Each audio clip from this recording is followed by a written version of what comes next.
Française.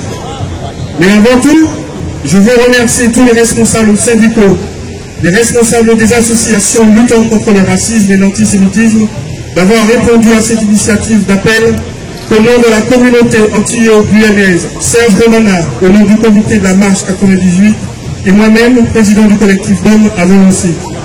Je veux remercier nos partenaires syndicaux CFDT, dont je suis aussi un militant, CFTC, CGT, FSU, Solidaire, UNSA, UNEF, Fidèle, UNEL. Le mot unité ici prend tout son sens.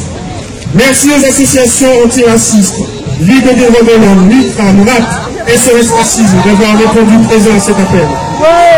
Aujourd'hui, dans toute la France hexagonale et dans tous les outre-mer, des initiatives pour dénoncer le racisme ont lieu. Merci aux autres associations. Pardonnez-moi si je n'énumère pas la liste devant vous, elle est si longue. Vous avez été plus de 80 organisations signataires.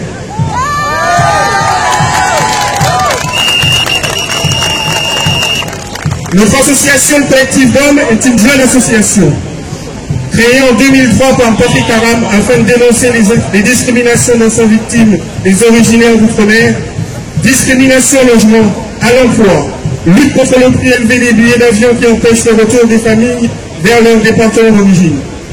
Le collectif d'hommes est aussi une association qui a osé dire haut et fort, par l'intermédiaire du livre écrit par Claude Ribes, que si Napoléon Bonaparte était un grand homme, c'était aussi celui qui rétablissait l'esclavage dans les colonies.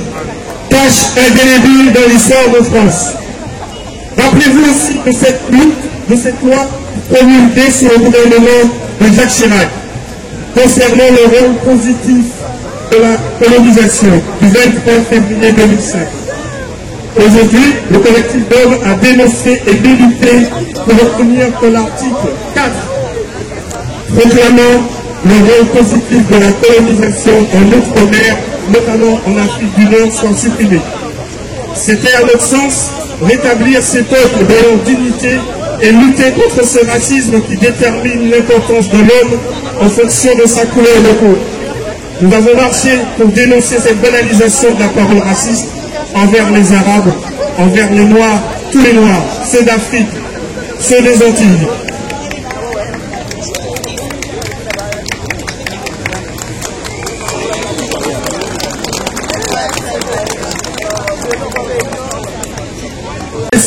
Suprême, enculé de nègre.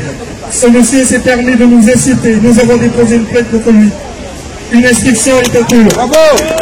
Nous avons déposé une plainte contre le député Jean-Sébastien Vialat, qui dans son tweet a dénoncé les casseurs du Trocadéro comme les descendants d'esclaves. Ce monsieur devra passer aussi devant la case justice. Nous avons déposé une plainte contre lui. Cependant, je veux, avant de céder la parole, puisque Pierre me fait son tour, remercier quelqu'un qui était à l'origine du collectif d'hommes, quelqu'un qui, dès le départ, a compris qu'il fallait mobiliser les forces vives de nos communautés et les porter au plus haut sommet de l'État.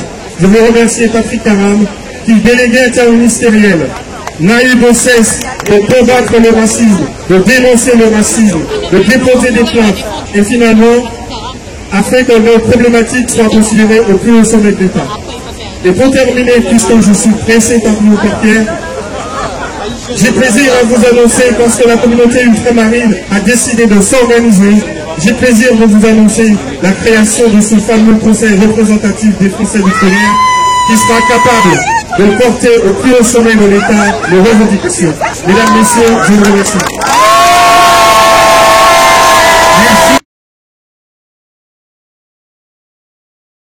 D'égalité. C'est pourquoi la Ligue des droits de l'homme s'est engagée résolument dans le processus de mobilisation qui nous rassemble aujourd'hui. Ce mouvement, démarré à Angers le 11 novembre dernier, s'est poursuivi et a pris toute son ampleur grâce à l'engagement des collectifs antillais et ultramarins que nous saluons ici pour leur détermination, mais aussi avec le concours des grandes organisations syndicales, attentives à combattre, au travail comme dans la vie, des expressions multiples du racisme qui ne visent qu'à opposer entre eux toutes celles et ceux qui ont de bonnes raisons de vouloir construire un avenir commun un avenir meilleur fondé sur l'égalité et la fraternité. Nous avons su, au-delà de nos histoires, de nos différences, nous regrouper pour affronter la bête immonde. Il nous faut continuer, car cette union n'est qu'ébauchée. De larges secteurs de la société française restent encore à la lisière de la mobilisation dont ils pensent qu'elle exclut leur situation propre, leur identité et leur situation pleine et entière. La conviction de la Ligue des droits de l'homme est simple. Le racisme n'a qu'une stratégie: diviser, diviser à l'infini les uns contre les autres. Cela nous dicte la nôtre qui est de rassembler, rassembler, rassembler encore et toujours, inlassablement. C'est pourquoi nous sommes aux côtés des organisateurs de la marche du 7 décembre pour les droits et l'égalité, aux côtés des travailleurs sans papier pour la défense des droits des migrants ce 18 décembre, mais aussi mardi 3 décembre à 18h30 sur le parvis de la gare Montparnasse, à l'occasion du jour anniversaire de l'arrivée de la marche de 1983. Au soir de cette belle journée de mobilisation, nous nous tournons vers les pouvoirs publics, vers les élus, et puisque nous allons bientôt vers des élections, vers les candidats aussi, pour leur dire: il vous revient à vous de veiller à ce que le débat public s'épanouisse dans le cadre du pacte républicain. Il vous revient à vous de bannir les ententes ignobles avec toutes les manifestations de racisme, avec toutes les dérives d'extrême droite. Il vous revient de veiller à ce que l'État, à ce que la République n'en adopte ni le ton ni les méthodes. Soyez donc vigilants, soyez courageux. Nous entendons pour notre part rester mobilisés autour des valeurs de la République telles que nous l'aimons, libres, égales et fraternelles. Merci.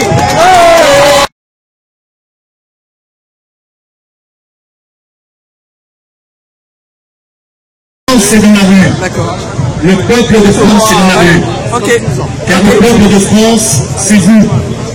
Le peuple de France, c'est nous. Dans notre diversité de couleurs, de religions, d'origine, d'obédience philosophique ou politique, c'est cela la France. Nous sommes dans la rue ce soir, aujourd'hui, pour dire que la France, ce n'est pas assimiler un être humain à un animal. Cela est contraire à l'histoire et aux valeurs de la France. Nous ne laisserons pas ceux qui prétendent représenter la France de la tradition. Nous ne laisserons pas aux extrêmes, nous ne laisserons pas à l'extrême droite revendiquer ces valeurs de la France. Parce que la France, c'est nous, dans cette diversité que je viens de décrire. La question n'est pas de savoir si la France est raciste ou pas. La réalité, c'est que la parole raciste s'est diffusée dans notre société. Il a fallu qu'une ministre, parce qu'elle est noire, soit traitée de la façon que nous savons. Mais avant elle, combien d'autres noirs qui n'étaient pas ministres ont été traités de cette façon sur les terrains de sport, sur les footballeurs, qu'ils soient professionnels ou amateurs, comme la Littoral qui depuis des années, sans jamais être entendus. Il a fallu qu'une ministre soit traitée de cette façon pour qu'enfin on prenne conscience de la réalité du mal, du cancer qui gangrène la France. Alors aujourd'hui, il y aura un avant et un après 30 novembre. Pourquoi? Parce qu'aujourd'hui, la France antiraciste est mobilisée dans sa diversité. Ne laissons pas les différences entre nous prendre le dessus. Aujourd'hui, nous sommes tous noirs. Demain, lorsque des actes de cette nature toucheront des Arabes, des musulmans, des Juifs ou d'autres minorités, nous devons encore et toujours être tous ensemble pour rappeler les valeurs de la France. Souvenons-nous d'une chose, de ce triptyque républicain qui a été abandonné par notre personnel politique de droite comme de gauche, les défenseurs des valeurs de la République. Aujourd'hui, c'est nous, la société civile, la liberté, l'égalité et surtout la fraternité. C'est nous. Restons mobilisés. On nous dit aujourd'hui que le mouvement antiraciste est en perte de vigueur. Eh bien, montrons aux racistes de France que cela n'est pas vrai. Restons ensemble, soudés et solidaires. Nous en avons besoin dans les semaines et les 2 mois qui viennent. Aujourd'hui, un grand mouvement antiraciste est né dans notre pays. Nous pouvons l'applaudir, nous pouvons nous applaudir. Merci.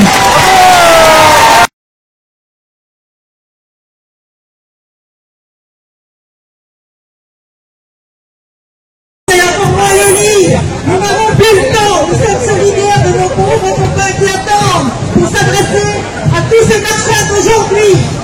Nous sommes ici pour dire ensemble, et j'insiste sur le mot ensemble.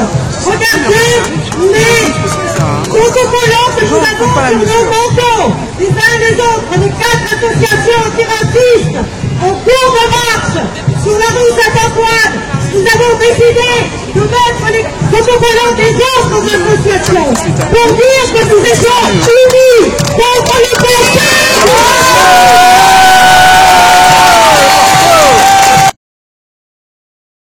Guidés par des valeurs qui les mobilisent au quotidien pour la paix, contre l'homophobie, pour l'égalité entre les femmes et les hommes. Parce que le racisme est une bête qui a plusieurs visages. Tous sont hideux, tous portent le virus de la discrimination, du mépris, et beaucoup d'associations au quotidien se battent pied à pied contre ces mots-là. Nous avons su aujourd'hui, ensemble, bénéficier de notre unité et du fait que nous avons pu marcher en commun. Nous allons nous séparer, mais auparavant, je donne pour une ultime prise de parole la parole à une voix de la jeunesse, car l'antiracisme est aussi une valeur portée par la jeunesse au quotidien, dans les lycées, dans les universités, partout où les citoyens, graines de citoyens, sont en train de devenir militants antiracistes.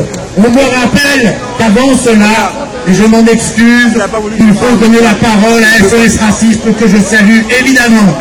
Merci.